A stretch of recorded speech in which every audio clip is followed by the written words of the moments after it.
네, 봅시다. 우리 오늘 차범석의 성난기계라는 작품부터 먼저 보도록 하겠습니다. 네, 일단 먼저 들어가기 전에 극갈래가 뭔지부터 천천히 1페이지 보면서 보도록 하겠습니다. 일단 극갈래라는 것도 보시면 극갈래라는 것은 조심하시는 게 서술자의 개입이 없습니다. 그러니까 극이란 건 쉽게 생각해서 여러분들이 이제 영화나 아니면 연극 이런 거 생각하시면 되는데, 영화나 연극 같은 거에 갑자기 누가 뚱땅하고 등장해서 서술자처럼 얘기하는 게 없죠. 그렇기 때문에 서술자의 개입 없이 인물들의 대사나 행동을 직접 보여주는 게 바로 극이다라고 생각하시면 될 것 같고요. 그래서 극갈래 이야기는 서사갈래와 마찬가지로 해서 서사갈래와 공통점입니다. 서사갈래라는 것은 이제 소설 같은 건데, 그러한 소설과 같은 서사갈래와 공통점인 게 뭐냐면 인물이 겪는 사건과 갈등을 중심으로 이야기가 전달되고요.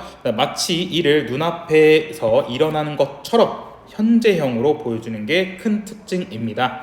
그 다음에 극은 연행되는 것을 전제로 한다는 건데, 연행이란 거 쉽게 말해서 상영이라 생각하시면 돼요.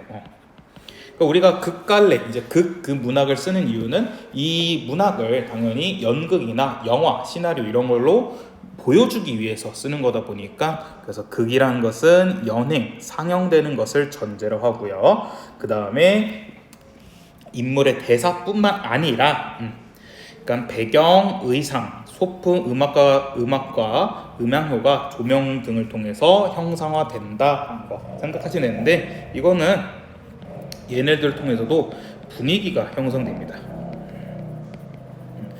작품의 분위기 역시 형성되고요.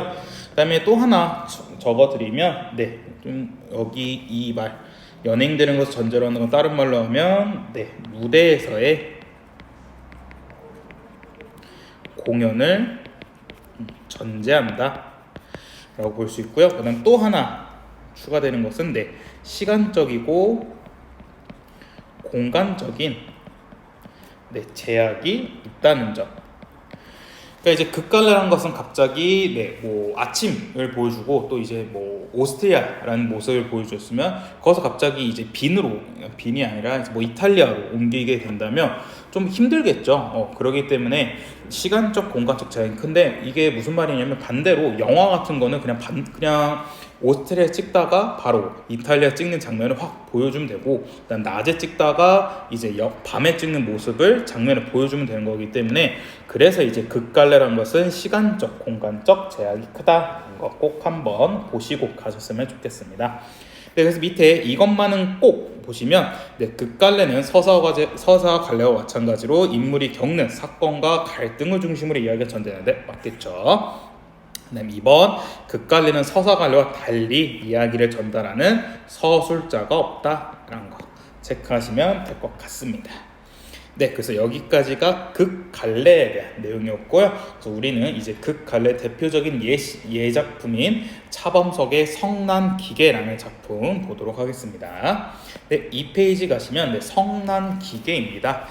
제재 소개부터 보시면, 성난기계는 현대 물질 문명 속에서 인간성 상실과 회복을 그리고 있다. 극갈래의 특유의 뚜렷한 갈등 구조가 잘 드러나면서 전반부와 후반부의 대립 구조를 통해 주인공의 자기 성찰과 인간성 회복을 보여준다라는 거.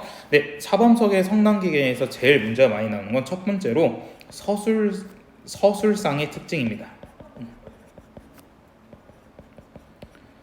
다른 말로는 이제 극갈래 희곡의 특징을 물어보는 문제가 나오고요. 두 번째로는 연출 계획의 적절성. 그러니까 뒤에 보시면 막 이 성난기계 작품 전체적인 분위기가 되게 차갑고 냉담해요. 그렇게 연출한 이유가 뭐냐면, 인물의 차갑고 냉담한 성격을 강조하기 위해서 그런 거다 보니까, 그래서 이렇게 차갑고 냉담한 배경 혹은 작품의 분위기 이렇게 연출한 계획이 과연 적절하냐 혹은 적절하지 않느냐라는 게 문제 나오고요. 그 다음에 제일 많이 나오는 게 내용일치 문제 많이 나오고, 그 다음에 제일 성난기계에서 은근 헷갈리고 제일 많이 오답으로 들리는 분이 뭐냐면 바로 지시문입니다. 지시문이란 거 행동 지시문 뭐 여러 가지 무대 지시문 이렇게 여러 가지 있는데 이제 인물에 그러니까 예를 들어 지시문이 이겁니다. 되게 화난 표정을 하면서 혹은 격앙된 말투로 얘기를 한다 이런 게 이제 지시문인데 그래서 그 지시문을 빈칸으로 똥 뚫어놓고 거기에 적절한 지시문을 골라라 이런 식으로 문제 나오는 게 바로 성난기계라는 작품입니다. 자, 그래서 제재 괴감 보시면 특징 한번 볼게요. 정반부와 후반부의 대립 구조가 나타난다. 그 다음에 비정한 현대인의 모습을 냉소적으로 묘사했다. 그 다음에 단순한 사건과 구성을 통해 주제의식을 선명하게 드러내고 있다. 이런 거. 그래서 이 글의 주제죠. 해제를 간단히 보시면 비정하고 각박한 현대 물질 문명을 비판하면서 인간성 회복의 가능성을 보여주고 있다. 이런 거 잘 기억해 두시면 좋을 것 같습니다. 자, 그 밑에 이거 희곡의 구성 요소들 이것도 꼭 알아두세요. 이것도 문제로 자주 출제되다 보니까 꼭 알고 계셔야 됩니다. 네, 희곡에는 형식적 요소, 내용적 요소가 있고 해설, 지시문, 대사, 인물, 사건, 배경 이런 것들이 있다라는 거 잘 기억해 두시길 바라겠습니다. 자, 그 다음에 옆으로 다음 페이지 3페이지 보시면 이제 성난기계라는 작품을 볼 텐데 일단 이 성난기계 작품에서 제목이 되게 중요합니다. 물론 모든 작품에 다 제목이 중요한 항인데 특히 이 성난기계의 제목이 거의 작품의 모든 걸 다 그러니까 줄거리 그 다음에 결말까지 다 보여주는 건데 이게 무슨 말이냐면 일단 우리가 알고 있는 기계는 되게 차갑고 그다음에 이 기계는 그러니까 기계가 차가운 모습을 어떻게 생각할 수 있냐면 영화 매트리스 같은 거 생각하시면 돼요. 영화 매트리스에서는 되게 기계가 차가운 모습을 보여주는데 이 기계란 것은 인간이 아니니까 당연히 비인간적인 모습을 보여줄 거고요. 이거는 무슨 모습이냐면 인간성을 상실한 주인공의 모습을 나타내고 있습니다. 그래서 여기서 나타나는 양회기라는 이제 인물이 되게 인간성을 상실한 되게 차갑고 냉담한 모습 보여주는데 이제 그 인물이 되게 기계 같다라고 하고요. 근데 웃긴 게 기계가 성났답니다. 화가 났답니다. 근데 기계가 화가 났다면 이건 성났다는 것은 인간의 감정이거든요. 근데 기계는 인간이 아니기 때문에 비인간적이기 때문에 인간의 감정을 느낄 수가 없어요. 그렇기 때문에 이 성났다는 것은 상실된 인간성을 회복했다는 겁니다. 그러니까 또 다른 말은 인간미를 회복했다는 것을 알 수 있습니다. 그래서 우리는 제목에서부터 이 회계란 인물이 기계 같은 되게 비인간적이고 인간성은 상실한 모습을 보여주지만 그 끝에는 성난 기계가 됨으로써 조금은 인간성을 회복하고 인간미를 회복한 그런 모습과 결말을 보여주는구나 라는 것을 우리는 이 제목을 통해서 알 수 있었습니다. 그 다음에 등장인물들 한 명 체크해 볼게요. 양회기, 김인옥, 최상현, 정금숙 이 4명의 인물이 등장하는데 이거 한번 먼저 다 읽어봤다고 생각하시고 한번 양회기라는 인물부터 보시면 외과 과장이고 되게 냉정하고 무엇보다 자신의 경력을 중시합니다.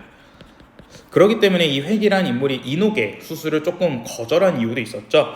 근데 이 되게 비정한 모습도 보여주는데 결국 끝에는 이제 인간성을 회복한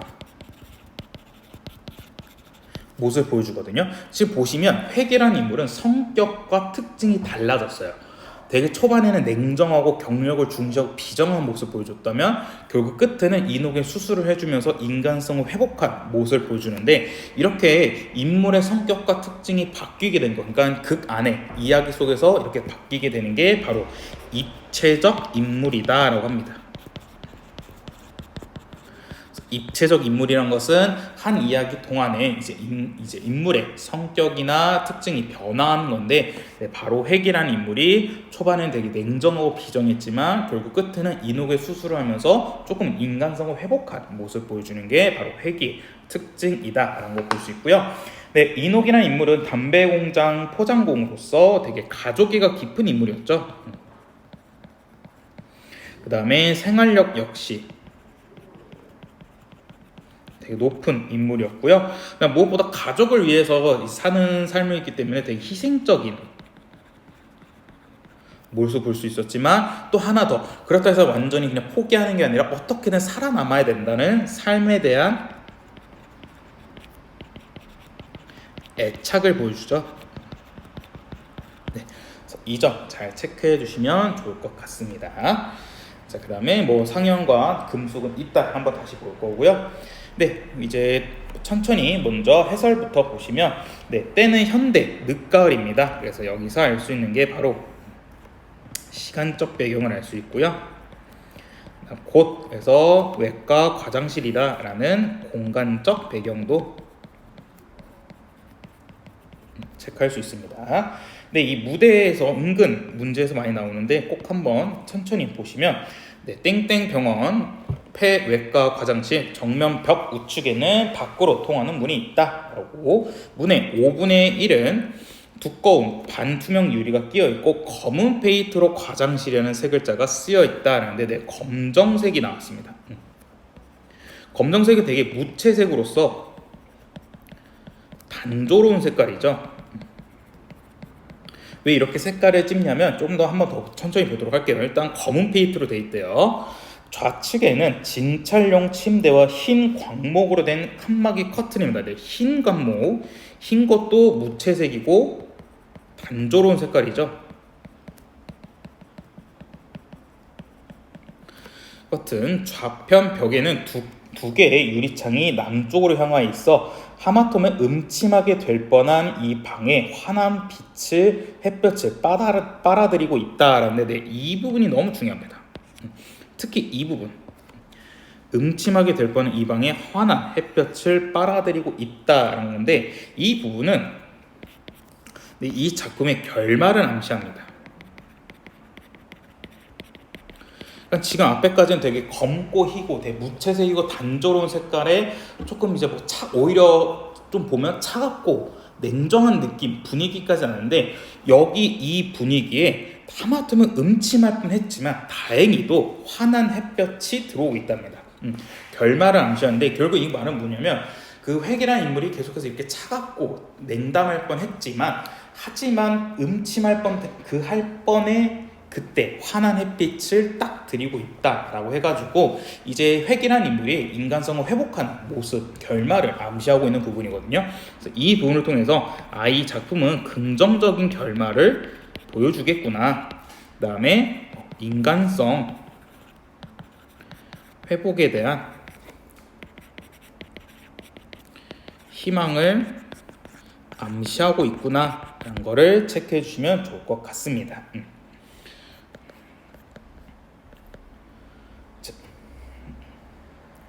그 다음에 또 알아두시면 좋은 게 이 벽인데, 이 벽도 그렇고 문도 그렇고, 이게 보통 벽이란 것은 단절된 인간관계를 말해요.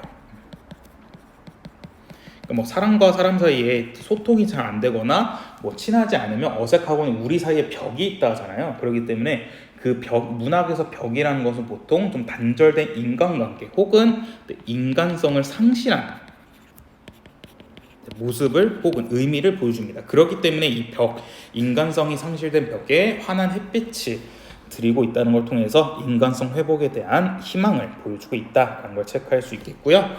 그 옆쪽으로는 큼직한 책상과 회전 의자와 환자용 의자, 벽 구석에는 책장과 캐비넷, 우편 벽에는 진찰실과 수술실로 통하는 육중한 문인데, 네, 문 역시 벽이랑 비슷하다고 생각하시면 돼요. 그냥 문도 아니고 육중하다니까 더 그런 느낌이 크죠.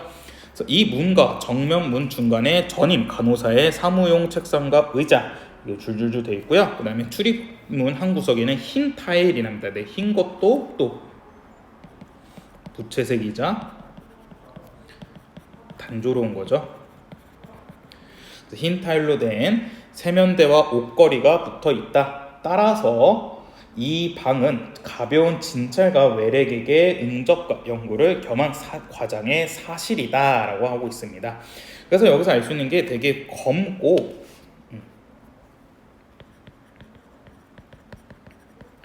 흰색의, 그러니까 무채색이죠. 무채색을 통해서 단조로움을 보여주고 있습니다. 딱 봐도 화사하지 않죠. 막 보라색, 빨간색, 파란색 이런 알록달록한 색깔이 있는 게 아니라 정말 무채색, 검정색, 흰색으로만 되어 있기 때문에 좀 더 차갑고 냉담한 느낌 보여줍니다. 그래서 보시면 이 방 전체는 청결하다는 장점을 제하면 단조롭고 냉하여 일말의 음산한 분위기가 떠돌고 있다라고 하고 있습니다. 그래서 회계의 냉담한 이미지와 배경의 분위기가 유사하다라는 걸 볼 수 있고요. 그래서 이거는 회기의 성격을 강조합니다.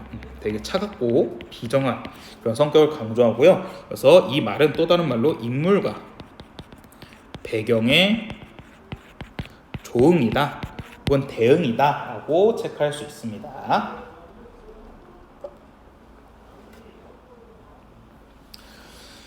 네, 그 다음에 회계의 외양 묘사가 나옵니다. 양회계의 흰 피부와 그다음 후릿한 키는 흔한 외국 신사에게서 받는 세련됨과 과학자가 지니는 냉담성을 동시에 발산하고 있다 해서 회계 인상, 외양을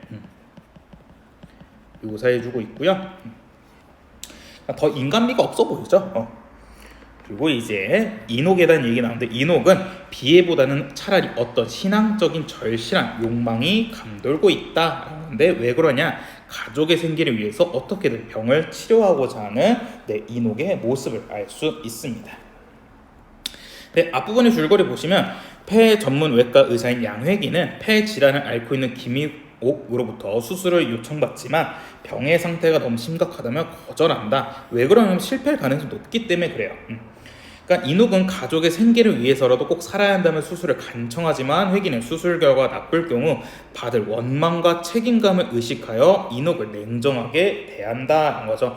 그러니까 이제 수술이 어렵다라는 것도 있는데 이 회기가 무엇보다 수술 괜히 잘못됐다가 자기가 받게 되는 원망, 그 다음에 그로 인한 책임감, 그 다음 무엇보다 자기 경력이 있었죠. 난 이렇게까지 잘했었는데 수술 한 번 망쳤네 라는 그런 것도 있으니까 그래서 이제 수술을 거절하고 있다는 걸 체크할 수 있겠고요.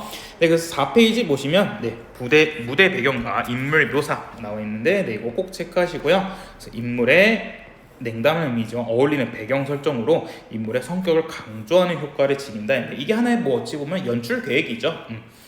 네, 그 다음에 인옥의 외양 묘사인데 인옥의 외양 묘사 조심하시는 게 뭐냐면 헝클어진 옷맵시, 핏기 없는 안색, 힘없이 앉아있답니다.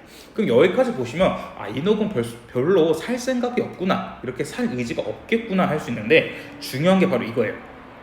신앙적인 절실한 욕망이 감도는 표정입니다.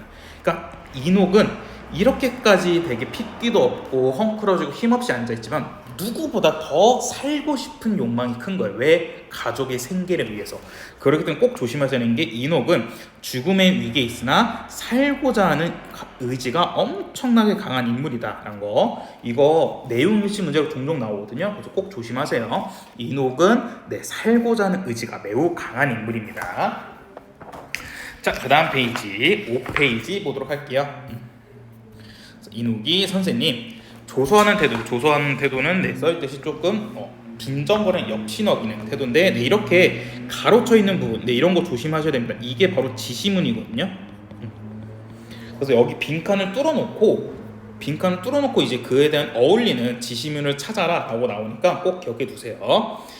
나는 환자의 생명을 구해줌으로써 기쁘게 해주겠다거나 사회를 위해서 선심을 쓰겠다는 생각은 없어. 나도 이 병원에서 월급을 받고 일하는 고용이나 마찬가지라 대가 마찬가지로 라고 얘기하고 있습니다. 그러니까 회기는 그렇게까지 막 의사로서의 소명까지보다는 그냥 의사를 직업으로만 생각하고 있어요. 무엇보다 자신과 상대의 공통점을 부각하죠. 그러니까 자신의 입장을 설명하고 있습니다. 공통점 그러니까 너랑 똑같이 나도 야 직장이냐 고용이냐 그러니까 어쩔 수 없어 라는 식으로 자신의 입장을 설명하고 있습니다. 네, 다시 볼게요. 회기는 대가 마찬가지로 라고 얘기함으로써 자신과 상대의 공통점을 부각함으로써 자신의 입장을 잘 설명해주고 있고요. 인옥은 또 다시 애원하며 그러니 수술해 주시면 되잖아요. 근데 이제 회기가 냉정하게 말하죠. 원래 나는 자신 없는 일에는 손을 안 대는 성질이요 라는 식으로 이제 회기의 성격을 보여주는데 되게 이기적인 성격이죠. 그 다음에 이거는 어찌 보면 하나의 핑계죠. 그래서 자신의 실리를 추구하는 회기의 모습을 볼 수 있는 게 바로 이 파트였었고요. 이노이가 또 간절하게 얘기하죠. 환자가 죽어가도 말씀이세요. 그랬더니 그렇다고 내가 죽일 수는 없어. 나는 나를 위해서 사는 거지 그 누구를 위해서 사는 사람은 아니니까 라는 식으로 얘기합니다. 그래서 여기서도 볼 수 있는 게 자신의 안위와 이익을 우선시하고요. 되게 비정하고 이기적인 성격인데 이 모습은 뒤에서 보시겠지만 후반부와는 대조적인 모습을 보여줍니다. 대조적인 모습을 보여주고요. 이제 이노이가 선생님인데 대기 공장에서 담배를 사서 피울 사람을 생각하지 않는 것과 마찬가지요. 네, 그렇잖아요. 라는 식으로 되게 피장파장이라는 논리로 보여주죠. 그러니까 이거는 자신의 이기적인 태도를 합리화시키는 거고, 그 다음에 이건 똑같이 뭐냐면 공통점을 유추하는 거죠. 내가 환자를 안 살리고 환자를 수술 안 하는 것은 당신이 똑같이 담배를 피울 사람을 생각하지 않은 것과 똑같다라는 식으로 공통점을 유추하는 거고, 어찌 보면 이거는 자신의 이기적인 태도를 합리함으로써 책임 역시 회피하는 모습을 보여준다라는 거. 이노이가 말합니다. 선생님은 냉정하시군요. 기계처럼 이런 식으로 회기의 성격을 단적으로 보여준다는 건데, 단적으로 보여준다는 게 무슨 말이냐면 직접 제시한다 라고도 체크할 수 있습니다. 그래서 직접 보여주는데 이때 금숙의 표정이 크게 동요합니다. 이것도 가끔씩 밑줄 쳐서 문제가 나오는데 왜 금숙의 표정이 크게 동요되냐라는 건데, 이거는 뒤에서 얘기하죠. 그 뒤에서 회기의 별명이 그 기계랑 그 다음에 스핑크스라고 하거든요. 그래서 이거에 대해서 금숙은 되게 놀란 거, 어찌 알았지? 우리는 계속 몇 번 봄으로써 이 회기가 되게 기계 같다는 걸 알았는데 이노기는 지금 잠깐 회기를 본 사이에 그 짧은 사이에 회기가 기계 같다라는 걸 알았기 때문에 그래서 금숙의 표정이 좀 크게 동요하는 겁니다. 회기가 이제 창밖으로 시선을 돌리는데 이거는 그거죠. 일부러 이노기의 사정을 외면하는 거죠. 계속해서 이녹을 보면서 얘기하면 그러니까 이녹의 사정을 외면하기 위해서 시선을 돌리는 거고요. 이제 대개 손처럼 그리고 내 손처럼 이러면서 이제 기계적으로 일하는 건데, 그렇다고 마음까지 기계가 될 수는 없잖아요 라는 식으로 회기에 대한 비판을 보여줍니다.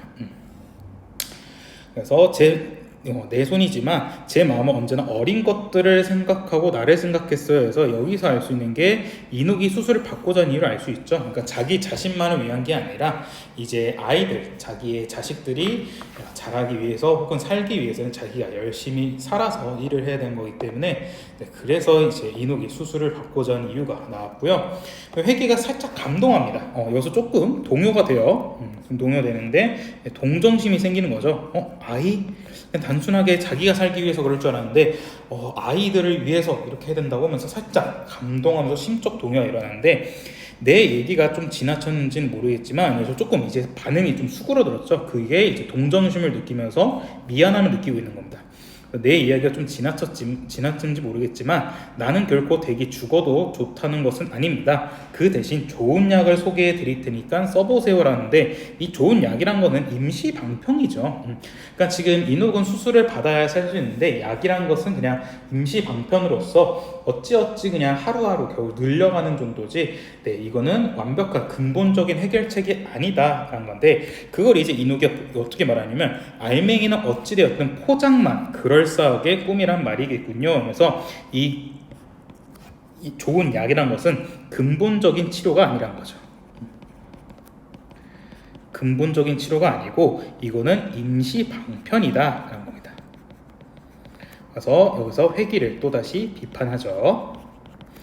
그래서 약간 난처하면서 그런 뜻이 아니라라고 하는데 계속해서 좀 동요합니다. 심리가 동요되는 모습을 보여주고요. 괜찮아요. 수술을 못 맡아주시겠다는데 억지로 맡길 수는 없으니까요. 살아보겠다는 내가 잘못인 거죠. 그래서 좀 체념하고 이제 자조적 자기 자신을 비웃는 태도를 보여주죠. 남들은 다 사는데 나만 죽어야 할 까닭은 없을 것 같아서 한번 여쭤본 거예요. 하지만 선생님이 전 그렇게 말씀하시는데 별 수 있어요? 그 누구를 저주하는 듯이 내 살을 뜯어 먹든 갉아먹든 마음대로 하라지 흥 이런 건데, 이건 조심하셔야 되는 게 지금 그 누구가 회귀가 아닙니다. 그 누구란 것은 남편이 상현에 대한 원망과 불만인 겁니다. 그러니까 여기서도 내용, 단순 내용일치 문제로 지금 이때 저주하는 게 회귀다라고 나올 수 있는데, 회귀가 아니고요. 자신의 남편 상현인데, 뒤에서 보시면 아시겠지만 상현이가 가장인데도 일은 안 합니다. 일 안 하고 이제 이노기한테 의지하는 좀 의존적인 모습을 보여주는데, 그러기 때문에 이제 이노기가 자신의 남편을 원망하고 불만하는 시로 보여준 거죠. 회귀가 측은하면 가시렵니까? 라는 식으로인데, 이제 계속해서 심리가 막 동요돼서 변하고 있는 겁니다. 너무 괴롭혀서 죄송해요. 선생님 말씀대로 사는 날까지 살겠어요 하는데 되게 낙담하고 실망한 모습을 보여주죠. 하고 금숙에게도 목례를 던지며 초년이 밖으로 나간다라는데, 근데 이걸 통해서 뭐냐면 이제 한 인물의 체념으로 이제 갈등이 잠시 일시 정지된 거죠. 그러니까 갈등이 완전 끝난 것도 아니고 해결된 것도 아니고, 지금 여기서 갈등은 이노가 회계 수술을 해달라 하지 못한다라는 내용인데, 이거에 대한 이제 갈등이 이제 이노기가 체념을 함으로써 잠시 일시 정지된 거지 완전히 끝났거나 해결된 게 아닙니다. 네, 그래서 옆에 핵심 정리 보시면 회계의 성격은 이기적이고 실리를 추구한다. 그 다음에 이노과 회계의 갈등 잘 체크하시고요. 네, 회기는 이제 심적으로 동요가 됩니다. 이제 아이 그 관련된 이야기에서 자식들을 먹여 살리기 위함인 걸 알게 되고 좀 동요하게 되고요. 네, 여기서 중요한 게 그렇죠. 알맹이는 어찌되었든 포장만 그럴싸하게 꾸미라는 것이군요. 라는 거는 이건 이제 임시 방편을 하라는 회계에 대한 비판이다. 먼저. 네, 그래서 이것만은 꼭 보시면 이녹은 공장에서 담배를 만드는 일을 하고요. 금숙은 이녹이 기계라는 말에 기계라는 단어에 깜짝 놀라고 있는 거죠. 자, 그 다음 페이지 7페이지 보시면 7페이지 다 보는다. 회기는 걷잡을 수 없는 허무감과 자책심에 사로잡혀 이녹이 사라진 쪽을 멍하니 바라보다 말고 돌아서 제자리에 주저앉는다는 건데, 걷잡을 수 없는 허무감과 자책심은 이런 거죠. 내적 갈등이 일어난 거죠. 그러니까 막 이제 이게 맞나라는 식으로 조금 내적 갈등을 겪고 있는 거고, 그다음 그런 모습을 담배를 갈아 피우는가, 담배를 미친 듯이 피는 겁니다. 이거는 이제 내적 갈등이 심하다는 것을 직접 보여주는 게 아니라 간접 제시하고 있는 거죠. 그래서 매우 난처한 표정인 금숙은 책상 위에 서류를 뒤적이면서 시선을 회계에게 쏟고 있다. 무심코 담배를 든 손을 내려다보며 혼잣말로 내 손은 기계라고 하는데, 이거는 이제 이녹이 했던 말이죠. 이녹이 했던 말을 계속해서 곱씹으면서 자기 자신을 돌아보는 겁니다. 그래서 네 했더니 참 정 간호사는 어떻게 생각하나 하는 건데, 이건 지금 이녹의 말에 자신을 돌아다보는 거죠. 자기 자신을 돌아보고 있습니다. 뭘 말씀이세요? 내 손 말이야. 아까 그 환자 이녹이죠. 이녹이 나도록 기계라고 했던 말. 금숙은 과장된 표정으로 정말 그 환자는 보통이 아니던데요? 그 말을 들었을 땐 난 깜짝 놀랐어요. 근데 이건 정말 왜 깜짝 놀랐냐면, 짧은 시간에 이녹이 회계의 성격을 파악했기 때문에 깜짝 놀란 거고, 이 깜짝 놀란 게 아까 말씀드렸던 것처럼 표정이 심하게 크게 동요된다는 거였죠. 왜? 자기만 알고 있는 비밀 알지? 저 선생님한테 선생님 별명이 뭔지 아세요? 라는 건데, 되게 여기서 알 수 있는 게 금숙의 성격이 솔직합니다. 자신의 생각을 숨기지 않아요.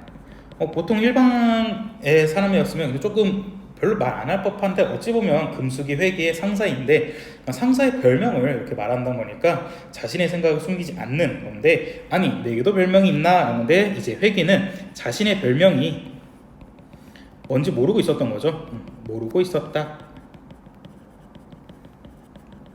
그럼요. 그래 뭔데? 머리는 사람이고 손은 기계인 20세기 스핑크스라고 당당하게 얘기합니다. 그래서 이러한 별명이 회계의 성격을 단적으로 직접적으로 잘 보여주죠. 약간 뛰어난 수술 능력은 있습니다. 손은 정말 기계같이 뛰어난 수술 능력은 있지만 엄청나게 냉정하다는 거죠. 냉정한 인간성을 꼬집는 별명인 겁니다. 20세기 스핑크스. 옛날 스핑크스는 머리는 사람이고 몸은 짐승이었잖아요. 이 스핑크스라는 건데 이게 쓴 웃음이 그냥 좀 안타까워하는 거죠. 내가 스핑크스라니 하면서.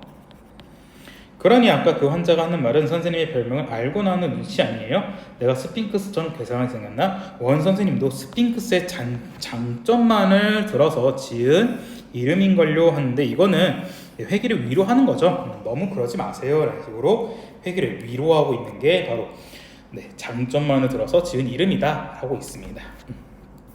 그래서 옆에 핵심 정리 보시면 회계의 심리는 지금 허무감과 자책심으로 내적 갈등을 겪고 있고요. 회계의 별명 이것도 꼭 알아두시고요. 긍정적인 의미로는 뛰어난 수술 능력을 갖고 있지만 부정적으로는 기괴하고 차갑고 냉정하다라는 걸 보여주고 있습니다. 그냥 금숙의 태도 보시면 되게 솔직하죠. 그 다음에 무엇보다 회계의 편을 들어서 또 위로해줍니다. 그래서 자신의 생각을 숨기지 않는 걸 모습 보여주는데 근데 여기서 금숙의 태도, 성격도 나오는데 여기서 또 하나 뭐가 있냐면 역할도 있어요. 그러니까 굳이 금숙이라는 인물이 왜 등장했을까라는 건데 금숙이라는 인물은 회기를 관찰하는 모습을 보여주고요. 무엇보다 뒤에서 보시면 아시겠지만 회기의 변화를 강조해줍니다. 막 회기가 이제 인옥을 살린다라고 하니까 막 그 옆에서 장구치고 북치고 막 옆에서 응원해주는 그런 식으로 변화를 강조하는 느낌을 줍니다.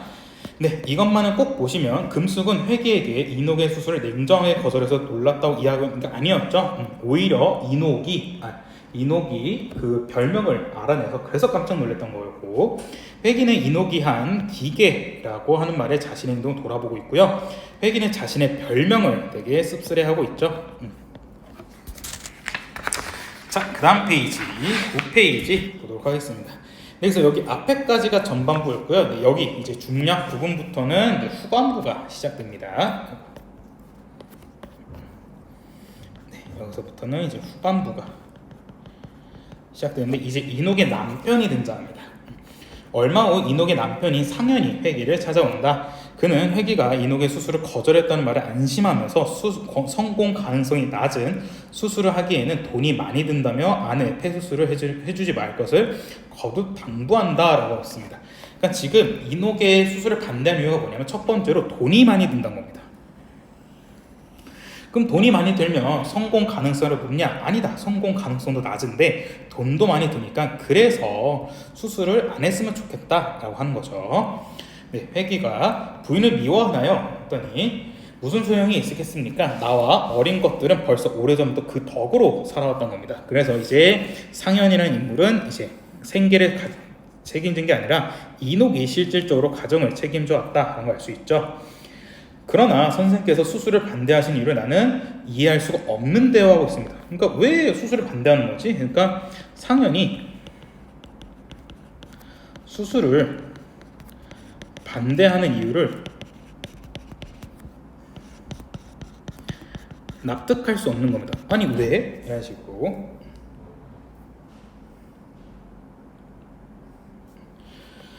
그 다음에 수술해서 몸이 회복된다면 내 아내는 더 불행해질 거예요. 그리고 나도 불행해지다니 건강해야 더 벌어서 아이들 편하게 내 처가 내 가족을 위해서 수술은 원하는 줄 아십니까? 라는 거죠. 그러니까 지금 상현이는 인옥이가 가족을 위해서 수술한다고 생각 안 하고 자기 자신을 위해서 수술한다고 생각하는 겁니다. 그러더니 내 아내는 건강을 회복하면 지금보다 더 자주 놀아날 생각이에요. 이런 식으로 수술을 반대하는 두 번째 이유가 나오죠. 그러니까 이건 불신하는 거죠. 지금 아내를 믿지 못하는 겁니다. 그랬더니 이제 회기가 이 부분이 좀 많이 나오는데 어이없다는 듯 이 부분에 지시문이 자주 나와요. 어이가 없는 거죠. 그럴 리가 아닙니다 선생님. 그 여자는 그런 성격이면 옛날부터. 그렇지만 어찌되었든 부인 때문에 온 식구가 살아가고 있는 게 아니오. 그럴 바에는 차라리 죽는 게 낫지 라는 식으로 상현이가 엄청난 비인간적인 모습을 보여줍니다.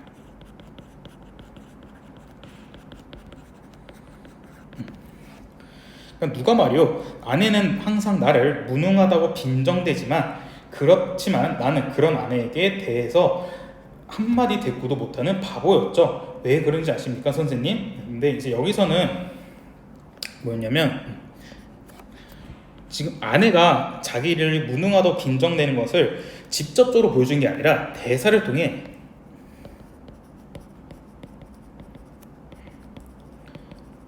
장면을 암시하죠. 그러니까 아내 이노기가 남편 상현이를 막 무능하다고 빈정대는 그 모습을 직접적으로 그 장면을 보여준 게 아니라 이 상현의 대사를 통해서 독자 그 관객들이 실제로 그 장면을 되게 암시할 수 있도록, 그러니까 상상할 수 있도록 이렇게 얘기하는 겁니다. 한다는 거고요. 이 선생님은 너무 의심이 많으시군 하고 있습니다. 옆에 사실주의 극이 나오는데, 이때 지금 차범석의 성난기계가 지금 사실주의 극인데, 보시면 사실주의 극은 현실의 문제에 주목하여 직접적인 관찰과 경험을 토대로 실제하는 세계를 객관적으로 묘사하는 것을 중시한다. 그래서 이에 따라 주인공은 평범한 서민이 되었고 대사도 일상적인 말로 바뀌었다. 사실주의 극의 대표적인 작가로는 노르웨이의 입센, 러시아의 체호프 등이 있다. 사실주의 극인 성난기계는 의술을 그저 노동으로만 여기는 의사와 아내의 죽음을 방치하는 남편을 통해 비정한 현대사회의 모습을 그려내고 있다. 그러니까 말 그대로 정말 사실을 보여주는 겁니다. 사실적으로. 이 사실주의 극이랑 반대되는 게 뭐냐면 서사극이에요. 서사극은 보통 비현실적인 모습이 나오고요, 엄청난 부조리를 많이 보여줍니다. 그러니까 정말 이게 현실에 있을 법하다고 할 정도의 그런 부조리와 그런 걸 보여주는 게 바로 서사극인데, 이 서사극에서 가장 중요한 게 뭐냐면 낯설기 하기예요.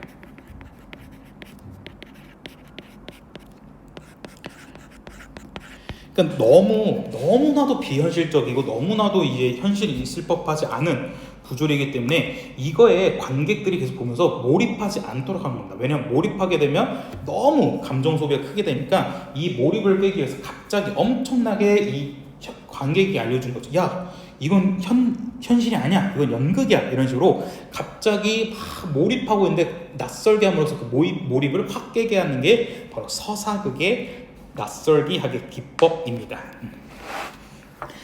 네, 그 다음에 옆에 10페이지의 핵심 정리 보시면 상현이 인후골 수술을 반대하는 이유가 있고, 그다음에 상현과 인후 관계는 서로 소통과 교류가 이루어지지 않은 거죠.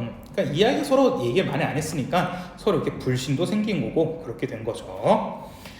네, 이것만은 꼭 보시면 상현은 인후기 수술을 거부당한 사실을 알고도 회기를 찾아왔다라고 하는데,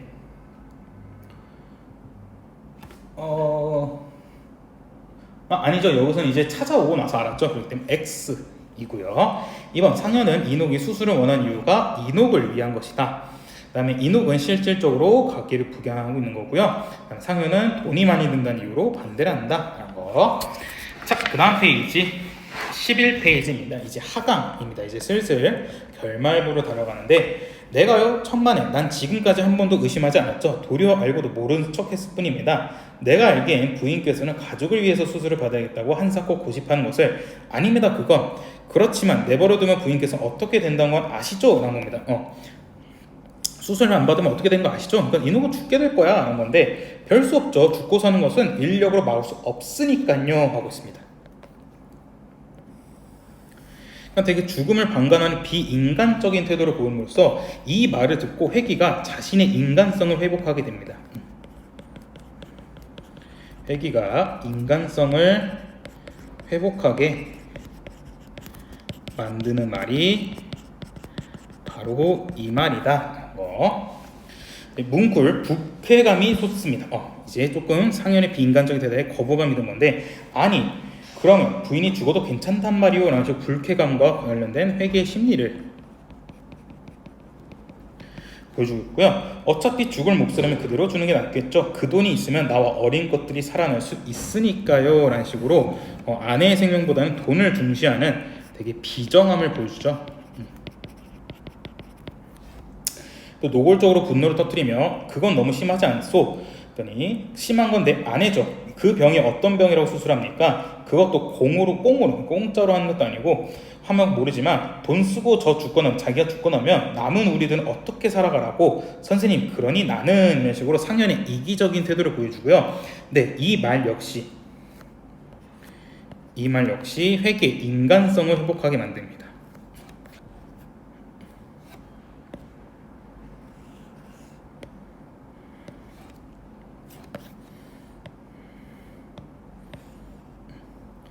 회계가 인간성을 회복하게 하는 말이 바로 또 이 말이 나왔죠.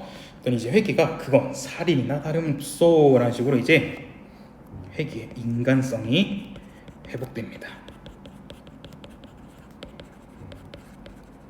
또 이 말이 떨어져 금숙은 깜짝 놀랍니다. 의아한 표정 회계를 쳐다보는 거죠. 어라? 왜 그러지? 이전과 다른데? 라는 식으로 지금 의아하게 쳐다보는 거예요. 뭐라고요? 아내가 죽어가도 내버려둔 법이 어디 있단 말이오? 라는 식으로 이제 이 회계의 인간적인 면모가 잘 드러내고요. 그럼 이제 상현이 슬슬 또 화가 난 거죠. 그래서 처음에 지녔던 겸손과 비굴은 찾아볼 수 없는 태도로 참견 마세요. 내 처를 내가 죽이건 살리건 무슨 걱정이에요. 나 살고 남도 있지 하면서 또 이기주의를 보여주고요. 아무튼 실례했습니다 하고요. 회기가 감전된 사람처럼 멍하니 서 있고 금숙은 회기를 주시하고 있다. 무거운 침묵만이 흐른다. 그런데 이 침묵은 변화를 암시합니다.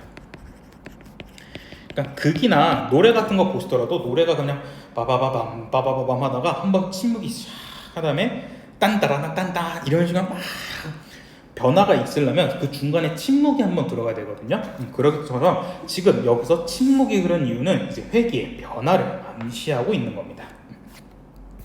그래서 12페이지에 이제 상현의 비인간적인 태도로서 돈을 중시하는 상현의 비인간적인 태도가 보여주고요. 이를 통해서 회기가 태도 변화가 생기게 되죠. 네, 그래서 금숙은 이제 이전과 달라졌기 때문에 되게 의아한 표정으로 보고 있고요. 이것만은 꼭 보시면 상현은 아내의 생명보다 돈을 중요시하고 있고요. 회기는 이녹의 죽음을 방관하는 상현의 태도에 점차 상현에게 동정심을 느끼고 있는 게 아니었죠. 이녹에게 오히려 그런 거였죠. 상현은 회기와 언쟁을 벌이면서 처음과 다른 태도로 회기를 다하고 있죠. 처음에는 겸손하고 비굴했지만 이제 슬슬 그런 태도가 보이지 않았다 하고 있고요. 금숙은 상현을 비판하는 회기가 이상하다고 생각하는 거 맞겠습니다. 네, 그 다음에 이제 마지막입니다. 13페이지. 회기가 정관호사라고 부르는데 여전히 허공을 바라보며 그런데 이거는 지금 행동 지시문이죠. 행동을 보여주는데 아까 그 환자 주소 알지? 접수를 보면 그럼 속달 우편으로 보내세요 라는 건데 이거는 지금 속달 우편 되게 빠른 거거든요. 그러니까 지금 말하는 쿠팡 로켓 배송 같은 건데 이제 그 이녹을 어떻게든 늦기 전에 살리기 위해서 속달 우편으로 보내라는 걸 통해서 회기의 강한 의지가 드러나는 거고요. 수술을 받고 싶으면 편지 받는 지식 찾아오라고 라는 식으로 인간성을 회복한 모습을 보여줍니다. 금숙이 놀란 표정 아니 그렇지만 자신은 있어. 그 대신 수혈용 혈액을 충분히 준비할 것을 잊지 마. 알겠어? 빙그레 웃으며 선생님 웬일이세요? 라는 식으로 이제 변화를 계속 강조하고 있는 거죠. 그러니까 이제 회기의 달라진 모습을 긍정적으로 바라보고 있는 거고요. 이번 환자는 꼭 살려보고 싶은 의욕이 생기는군. 왜요? 그 친구에게 살해당할 바에는 내가 맡아서 살리지 참을 수 없는 모욕을 당한 것 같아. 지금 상현에 대한 얘기를 하고 있고요. 그랬더니 흘끗 쳐다보면서 기계가 노하셨네요 하고 있습니다. 근데 이게 바로 제목과 관련된 이제 기계와 같은 회기가 인간성을 회복했다는 거죠. 또 성난 기계다 한 건데 이거는 지금 비유법 쓰고 있는 거죠. 잔소리 말고 편지는 어디서 써? 하고 하고 회기가 담배는 포장도 중요하지만 알맹이가 좋아야지. 그래서 이 담배라는 것은 인간을 얘기하고요. 이제 포장은 겉모습이죠. 그러니까 아무리 포장 겉모습이 그러더라도 제일 좋은 건 뭐야? 알맹이 내면이 좋아야 되는 거죠. 인간에게 내면이란 것은 인간성을 얘기하는 거죠. 그래서 인간도 겉모습도 중요하긴 하지만 그래도 내면 인간성이 좋아야지라고 하고 있는 겁니다. 그 담배만은 진짜겠지요 라고 하는 건데 담배가 진짜라는 것은 뭐냐면 인간성을 상실한 상현은 가짜라는 사실을 보여줍니다. 그러니까 이 담배라는 것은 지금 인간성을 회복한 상현인데 이 인간성을 회복한 상현은 진짜겠지요 라는 식으로 얘기하고 있는 게 바로 성난 기계의 마무리분이었습니다. 네, 그래서 옆에 핵심 정리 보시면 네, 이 구절의 의미 이게 제일 중요합니다. 성난기계에서는 가장 이게 시험에 많이 나오기 때문에 꼭 같이 알아두시고요. 이것만은 꼭 보시면 금수근 회기가 인옥을 수술할 것 처음부터 예상하지 못했죠. 회기는 수술하지 말아달라는 상현의 요구가 자신에 대한 모욕과 같이 느껴졌다 라고 얘기하고 있고요. 그 다음에 속달 5편이죠. 속달 5편은 한시라도 빨리 인옥을 수술하겠다는 회개의 결심을 보여주고 있다라는 거 잘 보시면 좋을 것 같습니다. 네, 그 다음에 15페이지 보시면 15페이지 여기 성난기계의 의미가 무엇이냐인데 제목 성난기계는 기계처럼 인간미가 없이 냉정한 회기가 아내의 죽음을 방치하는 상현의 이기적이고 비인간적인 모습에 분노하며 인간성을 회복하게 되었다라는 거고요. 그 다음에 16페이지에 이것도 엄청 중요합니다. 희곡을 소설로 바꾸는 거. 이것도 중요한데 네, 이렇게 바뀐다는 거. 꼭 같이 알아두세요. 희곡의 특징도 같이 나오니까. 네, 그 다음에 네, 제일 시험에 많이 나오는 게 바로 이 부분 연출 계획입니다. 연출 계획도 꼭 한번 꼼꼼하게 확인하시면 좋을 것 같습니다. 네, 그럼 잠깐 지금 멈추신 다음에 앞에 4페이지부터 네, 17페이지까지 한번 풀어보도록 할게요.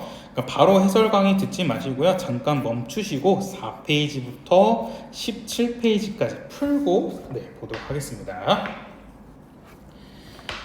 네, 4페이지 보도록 할게요. 그러니까 지금 바로 보시지 마시고요. 네, 잠깐 멈춰서 일시정지 눌렀다가 네, 해설 강의 들으시기 바랍니다. 1번부터 이 등장인물에 대한 설명으로 적절하지 않은 것인데 답은 5번이죠. 이노기는 핏기 없는 안색을 보였지만 삶에 대한 의욕 없는 이른 모습은 아니었죠. 네, 살고자 하는 의지는 강했습니다.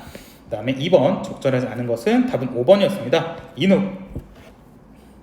이녹은 중환자처럼 보이도록 창박하게 문장해야 돼. 회기는 부드럽고 온화한 인상을 주도로 인상해야 돼. 아니죠. 회기는 오히려 더 냉정하고 차갑게 보이도록 해야죠.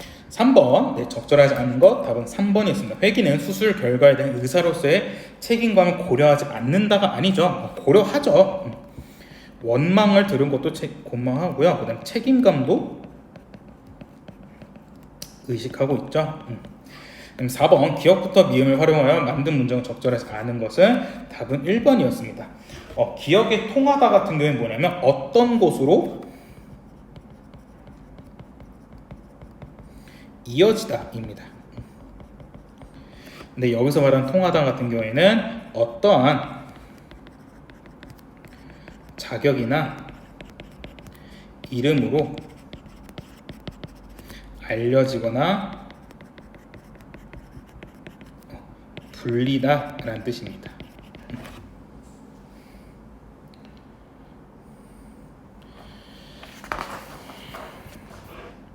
자, 그 다음에 6페이지 1번에 나를 이해하는 적절하지 않은 거 답은 2번입니다. 이녹은 자신의 상황에 대한 분노로 회기에게 저주를 붓는 게 아니라 상현에게 부었죠. 2번 기억에 담긴 이녹에 대한 설명으로 적절한 것은 네, 이거는 기억이 네, 알맹이 포장 얘기였죠. 답은 3번. 약을 처방해 임시 방편으로 삼으려는 것에서 비판하는 마음을 드러낸다. 3번. 네.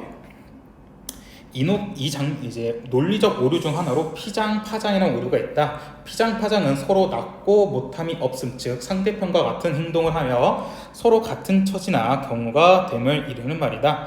피장, 파장의 오류란 이처럼 다른 사람의 잘못을 들어 자기의 잘못을 정당화하려 할 때 발생한다. 이 장면에서 회기는 이녹에게 뭐라고 하냐면 이 대개 그저부터 대기 공장에서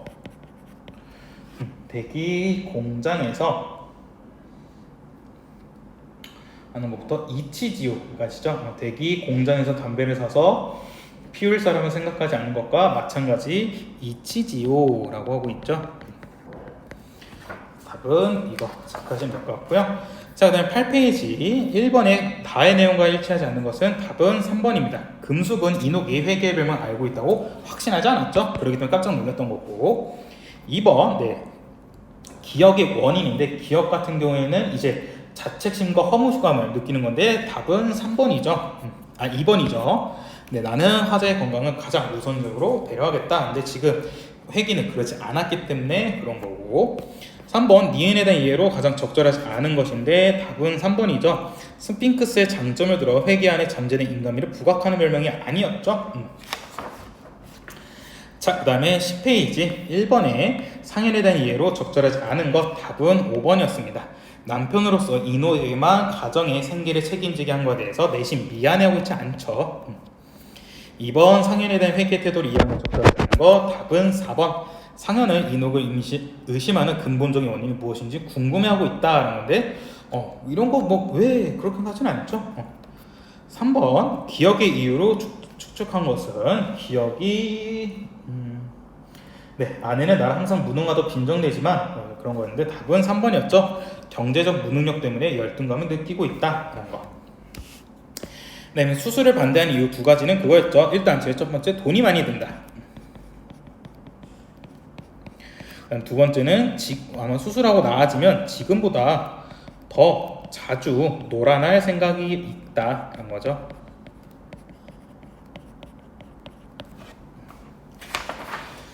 자, 그 다음에 12페이지 1번 말을 감상한 내용을 독자로 적절하지 않은 것인데 답은 4번이었습니다. 경제적 문제로 아내와 자식들 중 어느 한쪽을 선택해야 하는 상대 문제 이런 건 없었죠.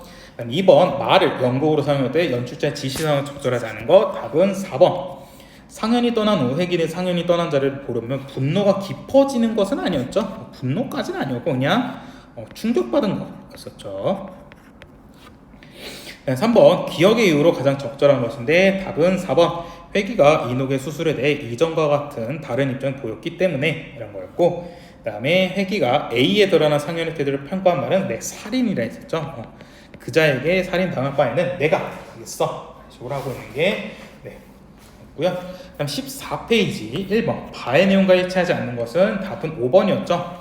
회기는 자신이 이녹의 수술을 거절했기 때문에 상현이 자신을 모욕했다 이런 거 아니고 오히려 그냥 죽는 게 낫겠죠 라는 식으로 얘기했기 때문에 그거에 대한 모욕을 느꼈다는 거였고, 이번에 적절하지 않은 것 답은 2번이었습니다. 보기를 고려할 때 기계가 노하셨네요에서는 비꼬고 있는 게 아니었죠. 3번 기억의 의미를 정리할 때는 알맹이는 내면 인간성을 얘기한 거였고 회기가 인간성을 회복하였다라는 게 되었습니다. 17페이지로 가시면 17페이지 1번의 극갈래에 대한 설명으로 적절하지 않은 거 답은 2번 서술자 없다 했었죠. 2번 성랑에게 인물에 대한 이해로 적절하지 않은 거 답은 4번 책임감 없죠 상현은. 3번 갈등에 들어간 이해로 적절한 것은 답은 2번. 그래서 여기까지 차범석의 성난기계 파트였었고요. 숙제로는 뒤에 19페이지부터 22페이지까지 풀어오시면 될 것 같습니다.